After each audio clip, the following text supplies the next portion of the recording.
Hello guys, কেমন আছো তোমরা সবাই? আশা করছি সবাই খুব ভালো আছো। আর এটা কিন্তু বেশ অনেক আগের ভিডিও। তো ভিডিওটা ছিল কিন্তু শেয়ার করা হয়েছিল না, ভয়েস ওভার দেওয়া হচ্ছিল না। তো ভাবলাম আজকে ফাইনালি তোমাদের সঙ্গে ভিডিওটা শেয়ার করি। তা এটা হচ্ছে কি বলবো, ওটা ফেব্রুয়ারি মাসের, আর এখন অলরেডি মার্চ শেষ হতে চলেছে। তো তোমরা বুঝতেই পারছো। তো এটা হচ্ছে আর কি হাবড়াতে যাওয়ার সময়, তো অনেক দিন বা 2 মাস বাদে আর কি বাড়িতে যাচ্ছিলাম। আর মেয়ে তো মায়ের কাছে ছিল, যেহেতু এখানে ভীষণ ঠান্ডা, তো ঠান্ডার কারণে তাই মেয়েকে আর কি মায়ের কাছে আর কি রাখা হয়েছিল বাড়িতে। তা আমরা কাশিয়াং থেকে বেরিয়ে সোজা চলে এসেছি শিলিগুড়ি। আর তোমরা যারা শিলিগুড়িতে থাকো তারা তো জায়গাটা দেখে চিনতেই পেরে গেছো, আই গেস এটা হচ্ছে সিটি সেন্টার।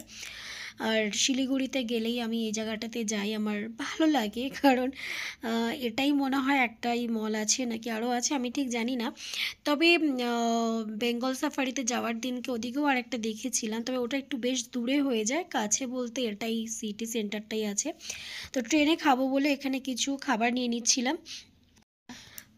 আর একটা জিনিস আমি এটা দেখলাম, সেটা হচ্ছে এখানে এই শিলিগুড়ি যে মিয়োমোড়েটা, এখানে প্রচুর স্টক, প্রচুর ভ্যারাইটি আছে খাবারের। আর 65টা যেটা আমি কাশিয়াং থেকে যখন নিই, ওটা না মিষ্টিটা প্রচুর লাগে। তো এখানে জানতে পারলাম জায়গা অনুযায়ী নাকি রিকোয়ারমেন্ট থাকে, এটা আমি নতুন জানলাম।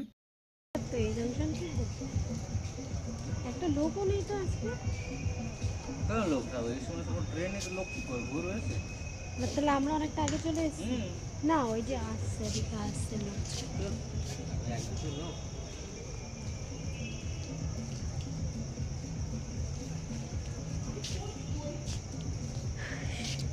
শিলিগুড়ি জংশন না এটা? আসছো কেন তুমি? তো ট্রেনটা আমাদের অনেকটাই লেট ছিল, যার জন্য তারপরে আর কোনো ভিডিও করিনি।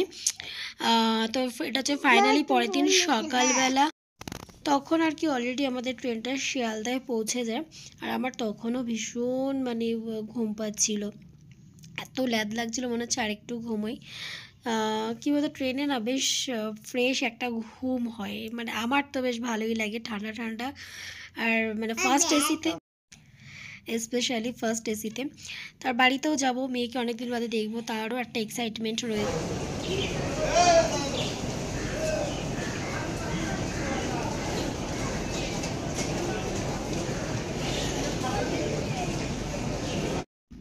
তো ফাইনালি আমরা ট্রেন থেকে নেমে পড়েছি, এবার লাগেজপত্র নিয়ে সোজা গাড়ির জন্য বেরোবো, কারণ ব্যাগগুলো প্রচণ্ড ভারী ছিল, তার জন্য ট্রেনে গেলাম না, যেহেতু ট্রেনটাও অনেকটা দেরিতে ছিল, তাই ওখান থেকে সোজা উবেরে করে হাবড়া।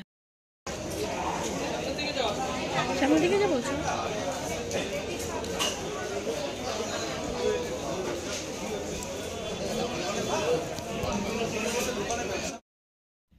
এটা হচ্ছে পরের দিনের একটা ভিডিও, তো ওটা একসাথেই আর কি মিক্স করে দিচ্ছি, কারণ ভিডিওটা কন্টিনিউ আর যেহেতু করা হয়নি। তো দেখো সেদিনকে কিন্তু ওয়েদারটা একদম মেঘলা ছিল, আর বেশ একটু হালকা ঠান্ডা ঠান্ডা। আর এটা হচ্ছে আমাদের হাবড়া প্ল্যাটফর্মের ফেমাস কচুরি, অনেকেই এটা জানো।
জানতে হবে, এমনি দেখা যাবে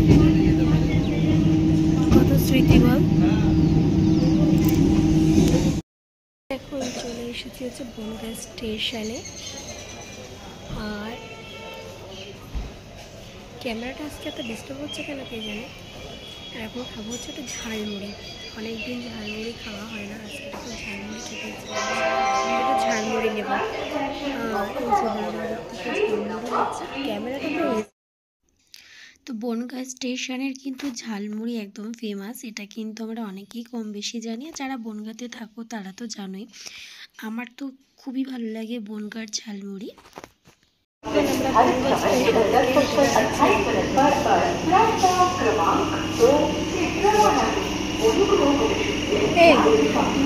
আমি ওকে ওটা মালাপুরি রাখছি।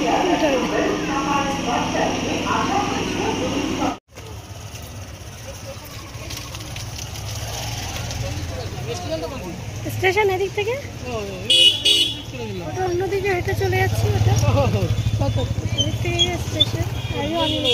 ওই যে অনিমেষ ঘুরছে ওদিকে।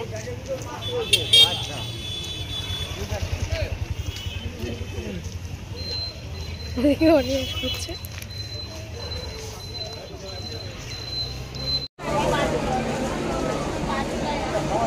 যখনই ক্যামেরায় দেখা যায় আমার ক্যামেরায় একটাই কালো জামা পড়ে। এবার লোকে কমেন্ট করবে কালো জামা নেই। তো ফাইনালি নেমে পড়ি আমাদের মেন যেখানে যাওয়ার ছিল। আর এখানে নেমেই আর কি রানাঘাটে নেমে এখানকার এই লস্যিটা ভীষণ ভালো লাগে খেতেই দাদাটার। তো চলো আজকে ব্লগটা এখানেই এন্ড করলাম। কেমন লাগলো অবশ্যই কমেন্ট করে